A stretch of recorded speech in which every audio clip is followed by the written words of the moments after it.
Okay. So आज नमस्ते. माझं नाव राजसिंह सत्यवान डुबल. मी 12 वार्ड क्रमांक 12 ब मधून उभारलो आहे.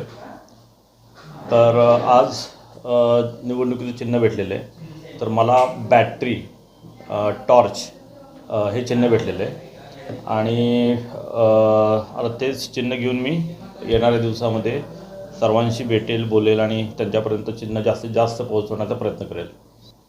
ओके. सो आत्तापर्यंत मी जे फिरलेलो आहे, जे जवळजवळ 5-6 दिवस सकाळपासून संध्याकाळपर्यंत ऑलमोस्ट रात्री सर्वांपर्यंत म्हणजे डोअर टू डोअर जाण्याचा प्रयत्न केलेला आहे. तर आता महत्त्वाचं म्हणजे ह्या समस्यांवर काय सोल्युशन असणार आहे आणि त्याचं एक्झिक्युशन कसं असायला पाहिजे येणाऱ्या 5 वर्षामध्ये.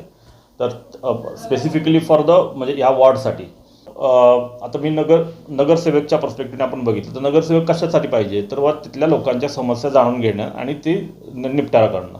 तर त्याच्यासाठी आता ह्या वार्डमध्ये 4374 मतदार आहेत. तर म्हणजे साधारण एक 5000च्या दरम्यान ही लोकसंख्या आहे. तर आता ही जी वार्ड आहे हे गावासारखंच आहे. आता कोणत्याही गावामध्ये गेलं तर साधारण 3000-4000 अशी लोकसंख्या असते. तर त्या गावामध्ये ग्रामपंचायतीचं ऑफिस असतं एक आणि त्या ऑफिस थ्रूच बऱ्यापैकी कारभार चालतो. तर त्याच धर्तीवर आपल्या वार्डमध्ये देखील एक वॉर्डचं ऑफिस असेल आणि त्या वॉर्डच्या ऑफिसमध्ये एक नियुक्त केलेला माणूस असेल की जो त्या इथल्या वार्डमधल्या लोकांचं जे प्रॉब्लेम्स आहेत ते समजून घेऊन नगरपालिकेशी कनेक्ट करेल आणि ते रिझॉल्व करेल.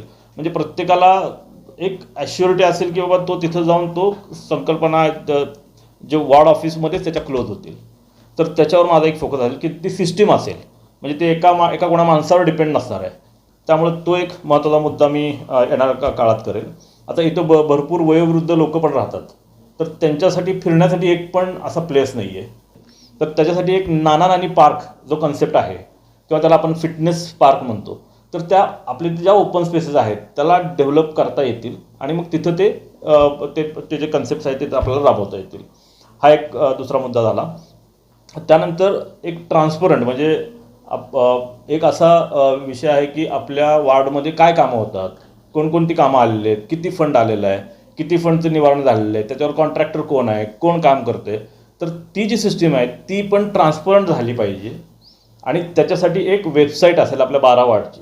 ती वेबसाईट तयार करणं खूप काही मोठी गोष्ट नाही आहे. त्याला आपल्याला एक इन्फॉर्मेशन द्यायची आहे आणि ती नगरपालिकेची पण वेबसाईट असेल, पण आपण आपल्या वार्डसाठी डेडिकेटेडली करू शकतो आपण आणि ते मी येणाऱ्या 5 वर्षामध्ये मी ते करेल डेफिनेटली.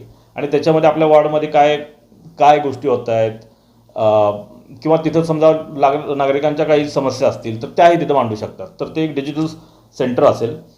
मग बाकी एक सर्वे करून जिथं जिथं लाईट नाही आहे तिथं लाईट बसवणे. ह्या येणाऱ्या 3 महिन्यामध्ये ते 6 महिन्यामध्ये हे काम पहिल्यांदा करेल. म्हणजे तुम्ही प्रभागासाठी एक डिजिटल स्मार्ट सिटी तयार करताय. हां, एक मॉडेल वॉर्ड कन्सेप्ट आहे हा, की जो मॉडेल वॉर्ड कन्सेप्ट आहे तोच रेप्लिकेट वेगवेगळ्या ठिकाणी होऊ शकतो. आता हा जो मॉडेल वॉर्ड कन्सेप्ट आहे जर आवडला तर डेफिनेटली मला ते सांगा. आणि माझं जे चिन्ह आहे ते बॅटरी आहे आणि आय होप दॅट सगळ्यांना ते आवडेल की त्या बॅटरीतून येणारा जो प्रकाश आहे आणि जो काही आता अंधार आहे तो त्या प्रकाशाने निघून जाईल अशी मी अपेक्षा करतो. आणि त्यासाठी तुम्हाला जर ते आवडत असेल, तुम्हाला जर माझे विचार पटले तर डेफिनेटली येणाऱ्या 2 तारखेला मला मतदान करावं ही माझी विनंती.